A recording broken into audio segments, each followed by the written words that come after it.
The trade turmoil continues today as President Trump took to Twitter to clarify where the U.S. stands with China.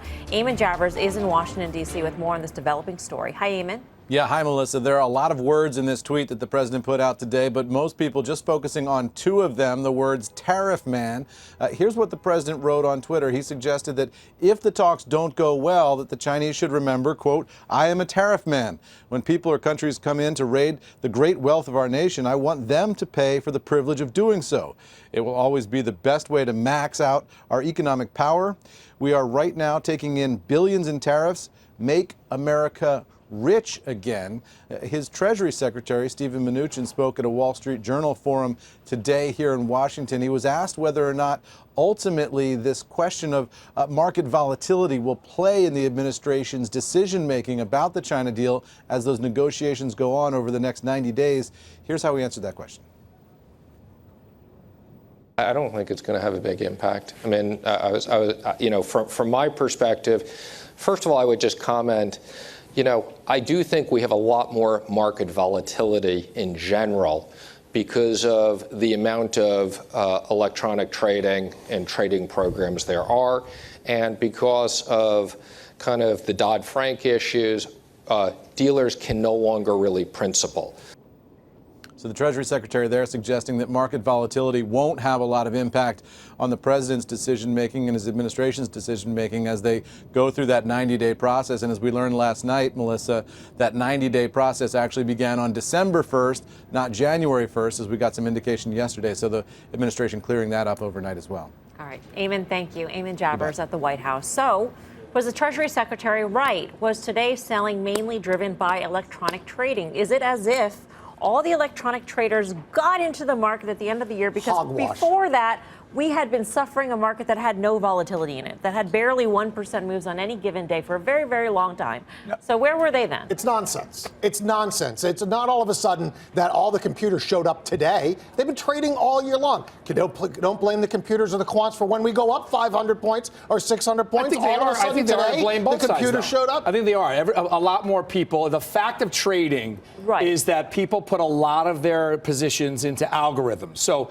I think there's enough room for everyone to be right here. It's not as if. The point, though, is that if the administration is going to take credit for a market that goes higher, it's got to take. I'm not saying. I'm not pushing. Blame the algos when the market goes lower. It's computer driven. You can't deny today when we broke through the 200-day moving average. What about the that other day electronics we were up 600 kicked points? up? The electronics kicked Guys, we kicked in on the same one. Exactly. Yeah. So it's not today. They didn't cause the sell-off. They're an accelerant on both sides, just like ETFs are an accelerant. But you can't blame them for a sell-off. That's nonsense. I think we've seen extraordinary moves in the bond market relative to itself. I mean, that to me is inspired the equity move. And so you can't tell me 306 down to 288 intraday on the 10-year, and the move that we see in the curve and the expectations that the market is priced in, that's causing volatility. Guy pointed out that he's actually concerned that he thought there should have been more volatility as measured by the VIX. I would agree with that. In other words, we're not really in skyrocket territory. Somewhere around 21 on the VIX, to me, is where actually we're close to the long-term average.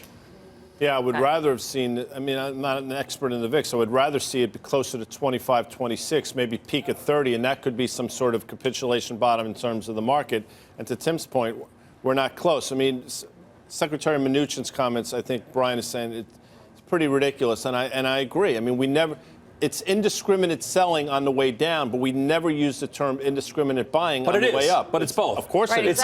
It's both. Of course it is. But there is an electronic element to both sides. So granted, he's not calling it on both sides. But today, when we broke that level, I lit up with programs that came in based on that level that we breached. It was an onslaught of sell side. But what's the difference between that and just traders sitting there seeing a level and putting an order in? Why are the machines no trader? Yes, back 10, 15, 20 years ago, it's they used just to do it. action. But it's now you have the ability as a trader to sit on a desk and spit out 100 orders or 1,000 orders, where in the past you could only do 1, 2, or 3. It's still the same size, it's still an order, though. It's still an order. No, it's still an order. But the electronics has 10x, 100x. Impact on the market. So does it magnify the moves? Yes, it magnifies the moves. That's what you're seeing. Well, one of the things that I think the market is starting to become somewhat inured to these kinds of moves. Let's be clear. I don't think people were panicking, and part of the argument here is that this market hasn't really panicked at all. Even at the lows that we hit at 25.10, I think there's an argument that the market didn't really have that washout. Well, we'll know it when we get it, but it doesn't feel like we've had it. I mean, we didn't see the volume today, right? I mean, we've been saying there hasn't been a capitulatory moment. Even Right. down 800 points on the Dow at the close. We're still asking there who's buying the wasn't. dip.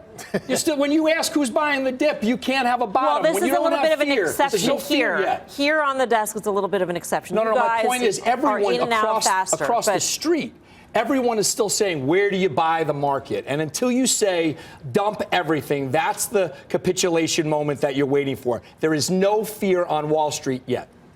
how do the computers I don't know factor in, about though, that, to by a the way. capitulatory moment? I mean, You just said there was no fear yet. There's no fear yet. I said I think we see some complacency. I think if you look at where the bull bear indicators are, 2 weeks ago we were actually at extreme bearishness. I think we've gotten to this place. I think the Fed took a lot of that off. I think we might all be saying the same thing. Not that I feel the need to actually agree with you. The bottom just line said is there was we've no actually saw fear. the I market. agree. There's no fear yet. We rallied 8% off the bottom on the Nasdaq. That's a major move that changed oversold to possibly overbought.